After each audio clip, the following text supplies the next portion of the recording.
सकते हैं। ओम प्रकाश राजभर इस वक्त मेरे साथ मौजूद हैं।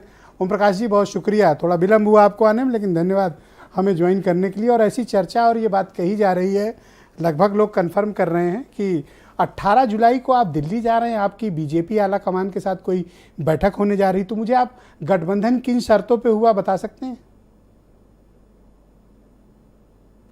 देखिए, अभी तक हमको कोई आमंत्रण पत्र भी नहीं मिला है, ना किसी बड़े नेता का फ़ोन आया है कि हम वहाँ जाएं। जब तक हम एक पार्टी हैं, हमारी पार्टी से गठबंधन के संबंध में कोई चर्चा जब तक नहीं हो जाती है, कोई बात तय नहीं हो जाती है, हमारी पार्टी के कुछ इशूज हैं, उन बिंदुओं पर जो जनहित में है उस पे बात, जैसे जातिवाद जनगणना है, एक समान अनिवार्य फ्री शिक्षा है, घरेलू बिजली के बिल माफ़ी का है, गरीबों के फ्री इलाज का सवाल है, महिलाओं की आधी आबादी है, तो लोकसभा विधानसभा में आधी सीटें आरक्षित हों, नौकरियों में आधी सीटें महिलाओं के लिए आरक्षित हों, शिक्षण संस्थाओं में उनकी आधी सीटें आरक्षित हों। इन तमाम बिंदुओं पर बैठ करके चर्चा हो, क्या वो मान सकते हैं, क्या नहीं मान सकते हैं। जब चर्चा होगी तब उसके बाद विचार करके फाइनल होगा, तब ना मीटिंग में जा सकते हैं। अभी तक तो किसी से कोई बात ही नहीं है कि हम उनके यहाँ मीटिंग में जाएं। अच्छा, आपने अभी कहा कि कुछ इश्यूज़ हैं जिनको लेकर आपकी बात चल रही है या आप चर्चा करना चाहते हैं, उन इश्यूज़ का समाधान हो जाए तब आप जाएंगे, बीजेपी के साथ हाथ मिलाएंगे। इसका मतलब आप ये हिंट कर रहे हैं कि आपकी बात चल रही, लेकिन कुछ मुद्दों पर आपकी बात फंसी हुई है। तो फिर ऐसी चर्चा है कि आप अपने बेटे के साथ दिल्ली जा रहे हैं आला कमान से बात करने। क्या ये जो इशूज़ जिनका जिक्र आप मुझसे कर रहे हैं, इन्हीं इशूज़ की बात है जिनका निराकरण करने के लिए आप दिल्ली में समय मांग रहे हैं, या आपको समय मिल चुका है बीजेपी की तरफ से बातचीत को आगे बढ़ाने के लिए? पॉलिटिकल चर्चा अगर हो रही है तो हमारे समझ से अब अलग अलग सबकी सोच हो सकती है। हाँ, इतना ज़रूर है कि ब्रिजेश पाठक जी हों, चाहे दयाशंकर सिंह जी हों, चाहे स्वतंत्र देव पटेल जी हों, चाहे हमारे केशव मौर्य जी हों, सभी लोग भाई बीजेपी के बड़े नेता हैं, दो डिप्टी सीएम मिनिस्टर हैं। तो ये लोग जाते होंगे दिल्ली, तो इन लोगों से पूछा जाता होगा कि भाई राजभर जी का क्या हाल है जी। तो राजभर जी का हाल तो सभी लोग पूछते हैं, चाहे पीडीए वाले हों, चाहे एनडीए वाले हों, सब पूछते हैं, लेकिन बात कोई नहीं कर रहा है अभी। तो अगर कोई बात नहीं कर रहा है तो फिर आपने कहा कि कुछ इश्यूज़ हमारे उनके फंसे हुए हैं या कुछ इश्यूज़ पे चर्चा होनी। अगर बात नहीं है तो फिर आपके बेटे की शादी में इतने बीजेपी नेताओं का जमावड़ा, फिर आपका रेगुलर डिप्टी चीफ मिनिस्टर से मिलना, दयाशंकर से मिलना, और आपकी पार्टी की तरफ से इस बात के बताया जाता है कि आज मिल रहे हैं, कल मिल रहे हैं, परसों मुलाकात कर रहे हैं। तो आप अपने इश्यूज़ को साफ क्यों नहीं करते हो? क्योंकि आपके बारे में इस तरह की एक छवि निर्माण होती जा रही है कि आप कब कौन सा बयान बदल दो, कब कुछ कर दो। तो आप एक तो स्पष्ट करो कि आपको कोई इनविटेशन मिला है, नहीं मिला, आप जा रहे हो नहीं जा रहे हो? निमंत्रण आता है तो उस पर विचार किया जाएगा। ऐसा नहीं है कि बात करने में कहा जाता है, जब तक वार्ता नहीं होगी तब तक बात आगे कहाँ बढ़ेगी। हमने 7 अक्टूबर 2023 तारीख तय की है, स्थान भी हमने गांधी मैदान पटना बिहार तय किया है।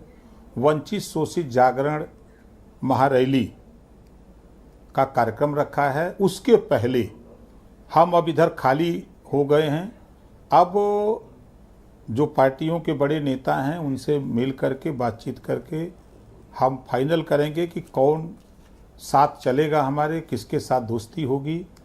वो बात तय हो जाएगी तो आप लोगों के सामने भी बताएंगे, और 7 अक्टूबर को उस अपने सहयोगी साथी को अपने मंच पे भी ले चलेंगे।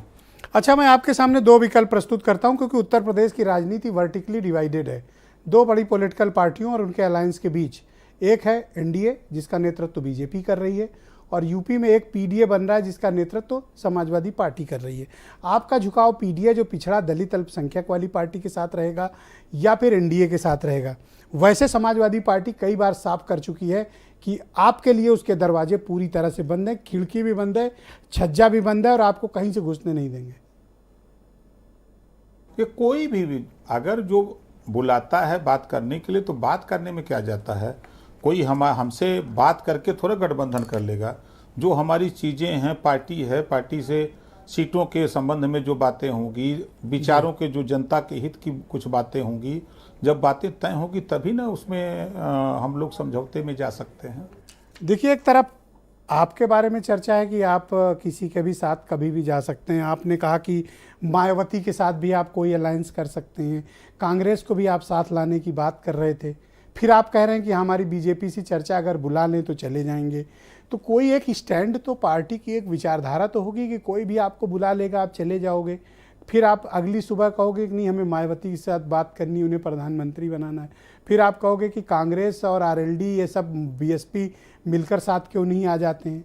फिर आप कहोगे कि अखिलेश यादव अगर हमें बुला लें तो हम तुरंत आने को तैयार हैं, मंच जगह बता दें। लेकिन फिर आप अपने ही बयान से बदल जाते हो। अब आप कह रहे हो कि नहीं, बीजेपी के साथ हमारा डिस्कशन चल रहा है। राजनीति में एक विश्वसनीयता होती है, आपको अपनी विश्वसनीयता तो बनानी पड़ेगी। और कम से कम जो अखिलेश यादव के साथ आपने 2022 में कैंपेन किया था, उसमें भी आपने तमाम बातें कही थी और अखिलेश यादव तब एक बड़े लार्जर अलायंस की बात भी कर रहे थे। तो अब आपका क्या दृष्टिकोण है कम से कम समाजवादी पार्टी के अलायंस के बारे में? नहीं, देखिए, निकलने से नहीं होगा। विपक्षी एकता में उत्तर प्रदेश एक ऐसा प्रदेश है जहां 80 लोकसभा सीटें हैं।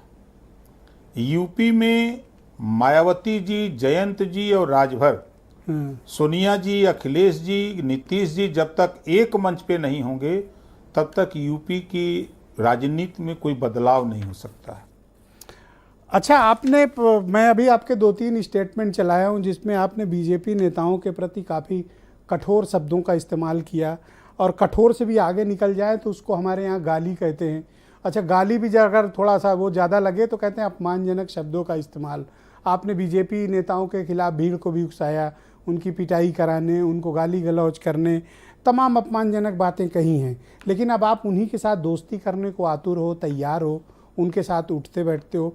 आपको असहज नहीं लगता कि आपकी पार्टी के कार्यकर्ता या आपको वोट देने वाले लोग या आपकी विश्वसनीयता या आपका जो आचरण और गाली गलौज और स्टेटमेंट है उसका एक बड़ा दुष्प्रभाव पड़ता है? और इसको लेकर कई पार्टियों में चर्चाएं हैं। लेकिन मैंने देखा है कि आप इस मुद्दे पर बोलते नहीं, बचते हो। तो आपको ये भी तो बताना पड़ेगा कि अतीत में आपकी राय क्या थी इनके बारे में और आज चर्चाएं दूसरे गर्म हैं। देखिए, अपनी पार्टी के नेता जो सुहेलदेव भारतीय समाज पार्टी के हमारे नेता हैं, उन नेताओं और वोटरों में इस बात का विश्वास और भरोसा है कि हमारा नेता हमारे लिए लड़ रहा है, समाज के लिए लड़ रहा है और मूल मुद्दे पे आइए ना। ये जो गाली गलौज में नहीं है। अगर लालच में होता उसका तो हिसाब दो ना त्रिपाठी जी को। एक किसी प्रधान से कहिए इस्तीफा देने के लिए तो नहीं देता है, और हमारा नेता मंत्री पद से इस्तीफा दे दिया। गाली के लिए आप माफी मांगोगे? में जगह है कि हमारा नेता सदन में जो बोलता गाली है के लिए माफी मांगोगे? नहीं, सड़क पे बोलता है वही सबके सामने बोलता है। बीजेपी वालों गाली दी, माफी मांगोगे? और वो सभी लोग इस मुद्दे को लेकर जनता के बीच में बराबर काम कर रहे हैं। ओम प्रकाश जी, आपका धन्यवाद। आज ओम प्रकाश जी काफ़ी जल्दी में भी हैं, बहुत कम समय उनके पास रहा। आपका बहुत बहुत शुक्रिया हमारे साथ जुड़ने के लिए, बहुत बहुत धन्यवाद। ओम प्रकाश राजभर, जाने माने और चर्चित